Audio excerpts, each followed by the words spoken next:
E aí, pessoal, vitória do Grêmio, importante vitória do Grêmio. Eu tô aqui ainda na arena, você tá vendo aqui a geral, né? Tá descendo a rampa aqui exatamente atrás de mim, porque o Grêmio venceu. E essa festa aqui tem muito a ver com os 3 pontos. A necessidade do Grêmio de fazer 3 pontos era imperioso. E a vitória, por isso, está sendo muito comemorada. Mas nós vamos falar também da atuação e de um ponto que preocupa muito, muito, quando se trata de clube, de evolução. Tem coisas que nós precisamos falar e que não são nada boas. César Cidade Dias falando de Grêmio aqui no YouTube, papo de gremista para gremista. O Grêmio entrou em campo com seu time titular e o Flamengo, por sua vez, veio com o terceiro time. 18 jogadores do grupo principal do Flamengo não estavam relacionados por essa partida. 18 jogadores. Ou seja, praticamente o terceiro time foi o que veio fazer o enfrentamento contra o Grêmio aqui. E nessa linha de raciocínio é que nós precisamos falar. O jogo foi todo ele dominado pelo Flamengo. O Flamengo teve a bola, o Flamengo de alguma maneira jogou dentro do campo do Grêmio. O Flamengo conseguiu controlar o jogo de uma forma preocupante. O Grêmio chegou ao gol até. O Grêmio chegou ao gol, abriu o placar em uma jogada muito bem feita pelo Cristaldo, que concluiu com, e ele é muito bom nisso, com um chute de pé direito que encontrou a rede bem no cantinho e venceu o goleiro do time do Flamengo. Depois disso, o que nós vimos foi dificuldades. O Grêmio não conseguiu nunca controlar. O Flamengo chegou ao empate em uma jogada que nós já conhecemos. Um jogador aberto pelo lado direito foi para o enfrentamento contra o Reinaldo, que marca correndo para trás.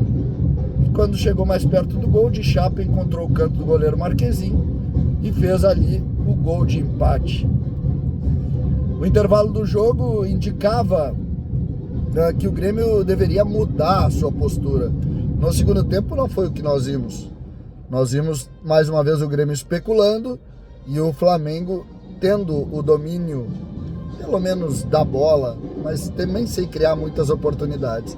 Até que o Grêmio fez o segundo gol, uma jogada pela esquerda, um cruzamento, o goleiro falhou, a defesa do Flamengo marcando mal, né? Marcando pouco, marcando errado, marcando mal, acabou permitindo oportunidade ao Grêmio, e o Grêmio então fez o segundo gol. O jogo, a partir daí, ele muda um pouco de cara, porque o Flamengo tem um jogador expulso, e quando tem um jogador expulso fica 10 contra 9 num 2-1, 10 contra 9, e o Grêmio então chega ao terceiro gol já com o Diego Costa em campo, ele que entrou no lugar do Bright White que fez o segundo gol. E aí o que nós podemos dizer é que o Grêmio mais uma vez começou a permitir que o adversário conseguisse chegar a ter algum perigo contra o Grêmio. Fez um segundo gol, é verdade, mas já para o finalzinho do jogo. Mas aí está a divisão da partida. A primeira delas, e eu acho fundamental que a gente fale sobre isso, a primeira delas é a importância da pontuação para se livrar do risco de rebaixamento. Ponto. Fundamental.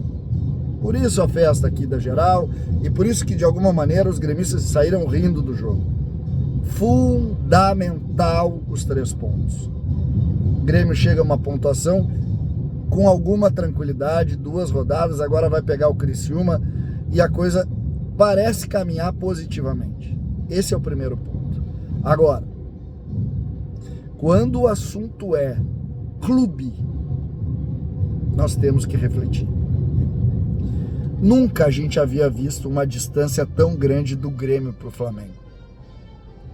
Como eu disse, o terceiro time do Flamengo esteve aqui na arena e o Grêmio não conseguiu dominar. E desse terceiro time do Flamengo, 5 ou 6 jogadores, não sei se tantos, 4 jogadores tranquilamente jogariam fácil no Grêmio. Fácil.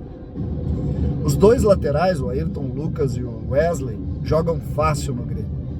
O Cleiton, o zagueiro pela esquerda, joga fácil no Grêmio. Fácil.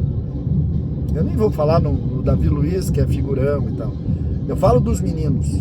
O Lohan, né? Lohan joga muito fácil.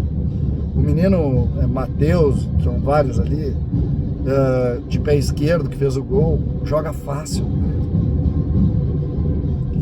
E aí, quando tu tem isso, tu diz, opa, tá na hora de pensar, tá na hora de avaliar o que a gente quer. O que a gente quer, como a gente vê o nosso momento de clube. Esse é o jogo de duas opiniões. É o jogo da tranquilidade da pontuação e o jogo do completo susto com relação ao que o Grêmio está construindo como clube. O Flamengo está muito na frente do Grêmio. Muito na frente do Grêmio. E quando se tem esse tipo de avaliação, se precisa pensar bastante, se precisa ler bastante, se precisa discutir o Grêmio de forma muito contundente. O Grêmio precisa discutir as suas ações. O Grêmio precisa fazer com um dever de ofício. Um dever. Gente, nós não estamos fazendo o melhor trabalho. E não dá nem para falar que é dinheiro. Não dá nem para falar. Nós estamos falando do terceiro time do Flamengo. Nós não estamos falando do primeiro. Nós não estamos falando do... Eu não estou nem falando do Alcaraz, que jogou hoje aqui, que custou 18 milhões de euros. Não é isso. Eu estou falando por que existe uma distância tão grande hoje entre o Grêmio e o Flamengo. Mesmo que o Flamengo esteja vivendo uma crise, né? Técnica, inclusive. Mas nós temos que discutir isso. Nós precisamos discutir isso. Nós precisamos entrar e ser muito crítico com relação ao trabalho que está sendo desenvolvido. Nós vamos até quando com o Reinaldo?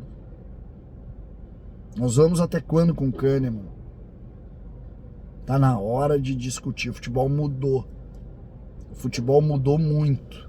Felizmente, a pontuação e os 3 pontos de hoje são fundamentais. Parece tirar o Grêmio o risco do rebaixamento. Mas se continuar com esse trabalho aí, no ano que vem cai. No ano que vem não vai ser como nesse ano. Então, tá na hora de começar a discutir de forma mais contundente, porque de fato assusta, preocupa. O Grêmio precisa mais do que está produzindo. César, Cidade Dias falando de Grêmio aqui no YouTube.